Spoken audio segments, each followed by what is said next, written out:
Messi কি সর্বকালের সেরা খেলোয়াড়? রোনালদোকে কি তার পাশে মানায় না?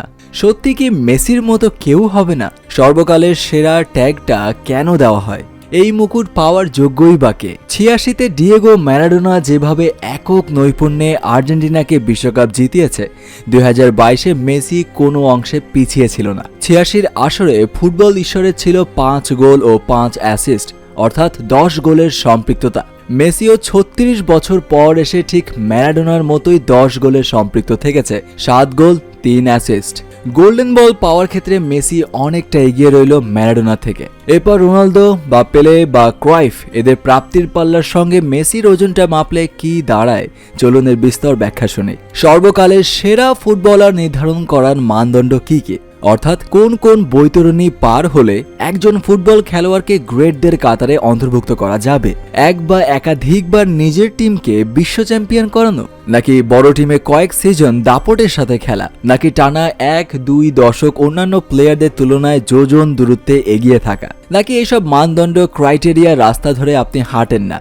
যদি হাঁটেন তাহলে পুস্কাস, ক্রাইফ, প্লাতিনি, জিকো, রুমেনিগেদের কি নামে ডাকা হবে? আর যারা জীবনে কোনো দিন বিশ্বকাপে খেলার চান্সই পায়নি, যেমন Di Stefano, George best, Cantona, তাদেরই বা কি হবে? লিওনেল মেসি ২০২২ বিশ্বকাপ জিততে না পারলে কি সে সর্বকালের সেরা হতো না?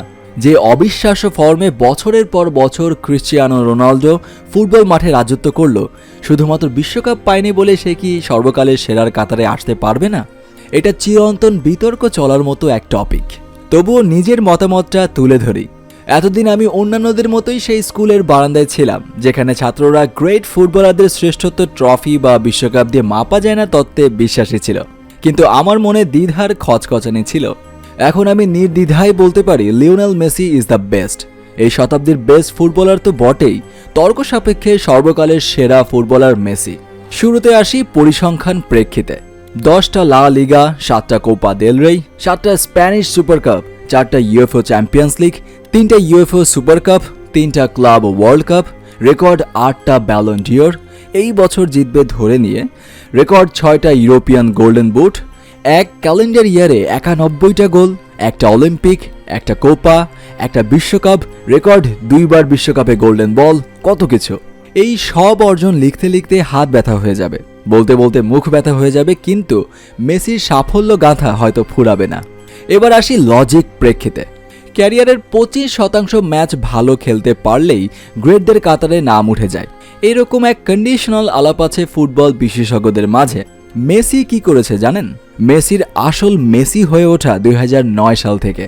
তখন থেকে ধরলে এই বিশ্বকাপ পর্যন্ত প্রায় 600 ম্যাচ খেলে তার ঝুলিতে 310-এর মতো ম্যান অব দ্য ম্যাচ পুরস্কার, মানে তার ভালো খেলার হার 50%-এরও বেশি, যা দুনিয়ার আর কারো নেই। গ্রেটদের কাতারে থাকতে গেলে শুধুমাত্র গোল করতে জানলেও হয়, আর গ্রেটেস্ট হতে গেলে শুধুমাত্র গোল করলেই চলে না।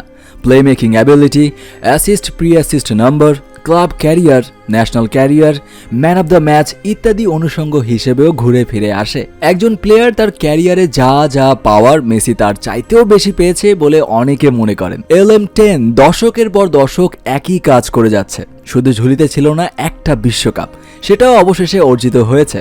৮৬-তে ডিয়েগো ম্যারাডোনা যেভাবে একক নৈপুণ্যে আর্জেন্টিনাকে বিশ্বকাপ জিতিয়েছিলেন, ২০২২-এ মেসিও কোনো অংশে কম ছিল না।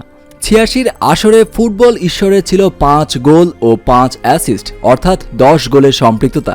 মেসিও ৩৬ বছর পর এসে ঠিক ম্যারাডোনার মতোই ১০ গোলের সম্পৃক্ত থেকেছে, ৭ গোল ৩ অ্যাসিস্ট। গোল্ডেন বল পাওয়ার ক্ষেত্রেও মেসি অনেকটা এগিয়ে রইল ম্যারাডোনা থেকে। পরিশেষে আবারও বলি, শ্রেষ্ঠত্ব ধারণাটাই সাবজেক্টিভ বা রিলেটিভ। এটা কোনোভাবেই সামগ্রিক বা অবজেক্টিভ কোনো বিষয় না।